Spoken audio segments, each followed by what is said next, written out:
So we're gonna do some pad thai stir fry with beef. So getting the water boiling. You're gonna want pad thai noodles, kind of like this. We're gonna boil those in a second. All right, so water boiling, noodles in, and I guess don't break them because Italian, Vietnamese, I don't know. Or I guess I should say Thai, because, pad Thai. It's sort of obvious, isn't it? Let's get started. So I'm Italian, so if the Asian noodle thing is different, I'll tell you what I do with noodles from an Italian cooking perspective. Get the water to a very, very fast boil, put the noodles in, immediately turn the heat down to medium, and let them cook. So, a lot of people keep the heat up boiling. That's probably not good. Then what we're going to do is let them soften up. And I don't normally do this with tube pasta, but, for thin pasta like this, what we'll do is the moment it comes out and strained, I'm going to douse it with cold water just so they stop. These are kind of fine noodles. We don't want them to get too mushy.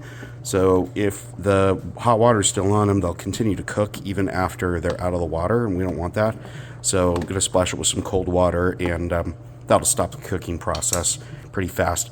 I'm more of a rigatoni or ziti kind of guy, and usually I'll get them al dente and then just wash them off with water real fast. I don't try to douse them with cold water. All right, in the meantime, we've got, we're going to chop some peanuts up. So, it's just a handful of peanuts.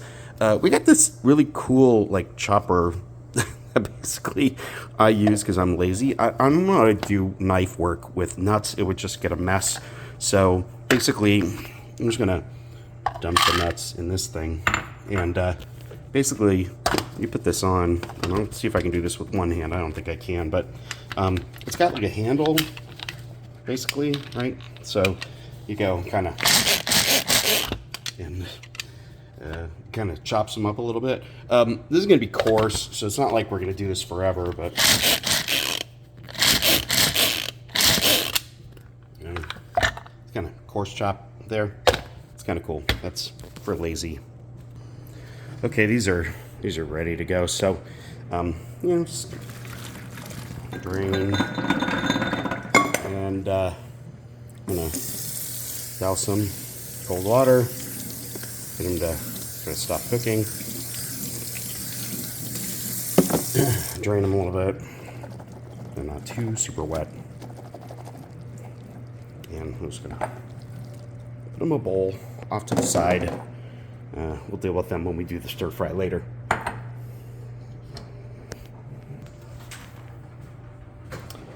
Lime, we're gonna slice it in half. Gonna juice half, do just garnish wedges on the other half. All right, again, I'm lazy, so juicer is kind of cool. So I'm just gonna get half of that lime, no seeds, just a little bit of juice. You can't even see it on the camera, can you? No, just a little bit. All right, green onions.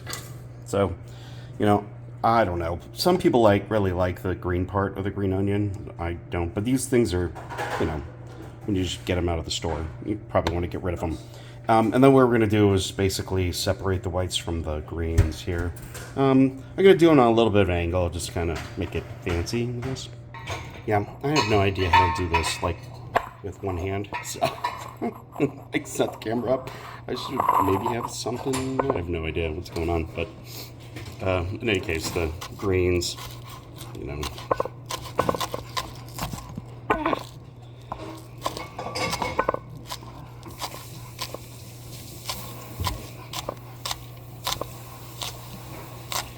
Okay, so getting to the whites now. This is probably where I start angling it a little bit. I guess I could have angled the greens too, but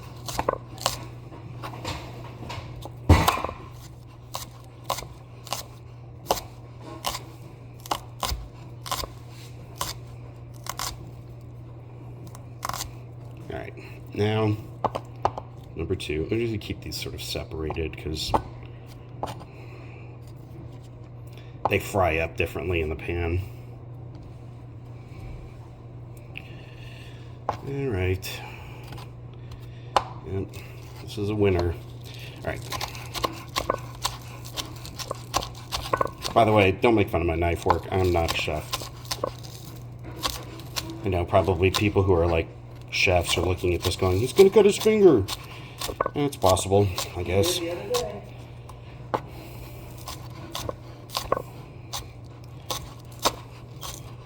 And you're supposed to put your like knuckles against it. For whatever reason, my fingers are just weird. So they don't, I don't know, I can't do it very well. I'm sure if someone actually like, oh, I took a class. Go to Sur La Table for a knife class. It's a free advertising for them. Not like anyone cares. All right. So there we go. Green onions separated there. Okay, sliced beef. Like, it looks like kind of tenderloin, but it's not. So just patting it dry because you want to salt and pepper it, but you want the salt and pepper to actually stay on the steak. So yeah, this is like chopped in pieces. So kind of, you know, you can get that at the butcher. They have them right there, kind of fresh. And then it's cheap because it's not like the steak. Yeah, so back to the fancy schmancy salt thing. So, you know,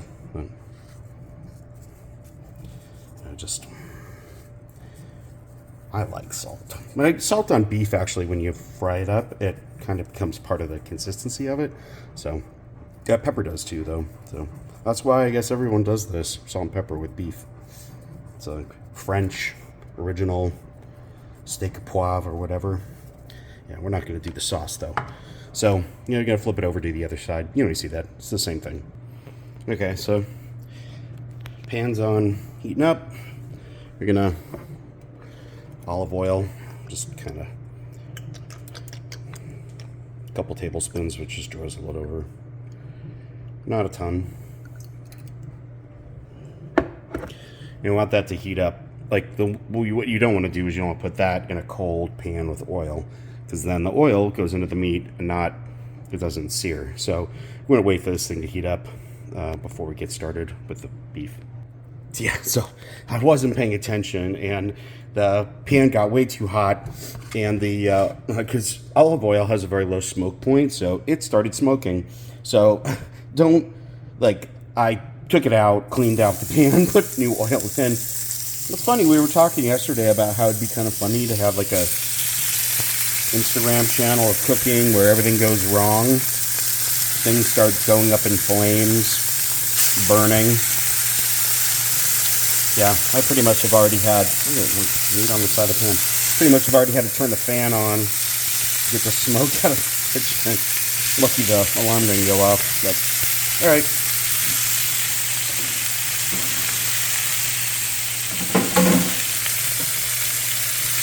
You know how it goes. I mean, the good thing is this is like thin meat, so it you know, it's almost like cheesesteak beef, you know, thinly sliced, so it cooks really fast.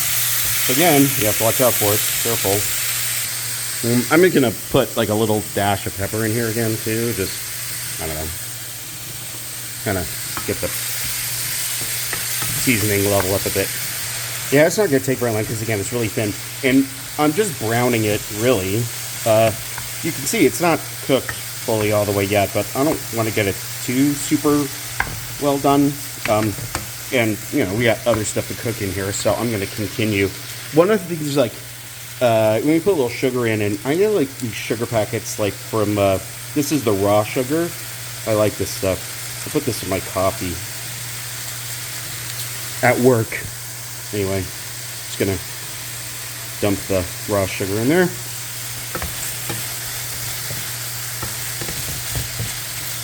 I kind of like that raw sugar. Probably not good for you. Probably none of this is. Okay, time for more vegetables. So, what we're going to do is, I love this thing, by the way.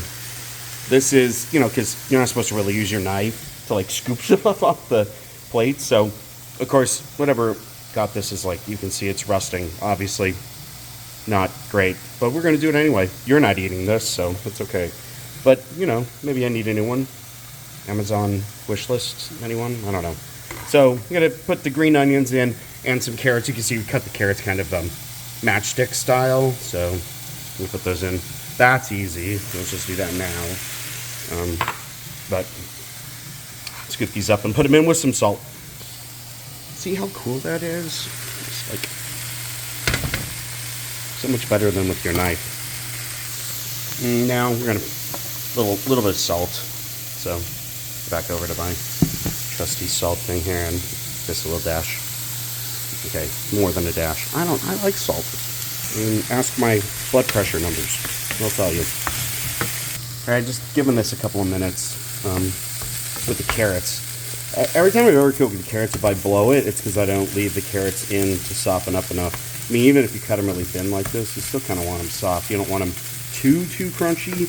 I mean, you don't want them mushy, but that's never my problem.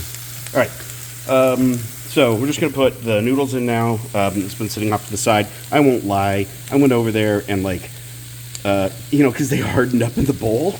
So I kind of just grabbed them with my hands and mixed them up a little bit so that they're not totally just one big sort of bowl-shaped glob of noodles. So that's going to go in. I'm also going to put some teriyaki glaze. I mean, you can get this kind of anywhere at the store. And just put a couple of tablespoons of this teriyaki glaze in here. I'm going to get that out of the bowl. I'm going to use the spoon. I'm not very good at this one-hand thing. And lime juice. That's the lime juice that we... 1/2 of one lime. So, I'm going to mix this up. Kind of get everything all combined here. Okay, now I'm going to throw some hot sauce. No, this is just chili paste. You kind of, you know, I don't know. I'm a wimp, so I'm not going to put a ton in here, but, you know, do what you want. All right, well, the cooking part here is pretty much done. So I'm just going to, you know, put these in bowls. We got a couple of bowls here. So I'm sure there's some way of, like, not having all the meat on the edge. Maybe this is why people use woks. I don't know. But I'm just going to split this up into two and garnish. Yeah, all right, so in the bowls, now we're going to garnish. So green onions. See on my little fancy... Well, no, I don't...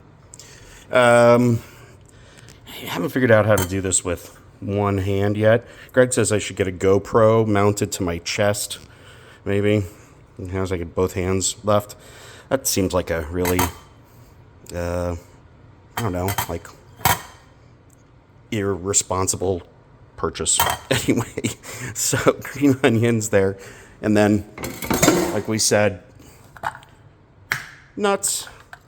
Right, I'm going to remove the blade there and just pour. Just over. I think I'm going to have to get good at just looking through the lens. But, yeah, so some nuts on the stir fry. I like peanuts, I think, more than Greg does. But, and then, you know, here's the limes to kind of make everything all pretty. So we'll just garnish with the limes. And ta-da, that's it. Hopefully it tastes good. We'll see.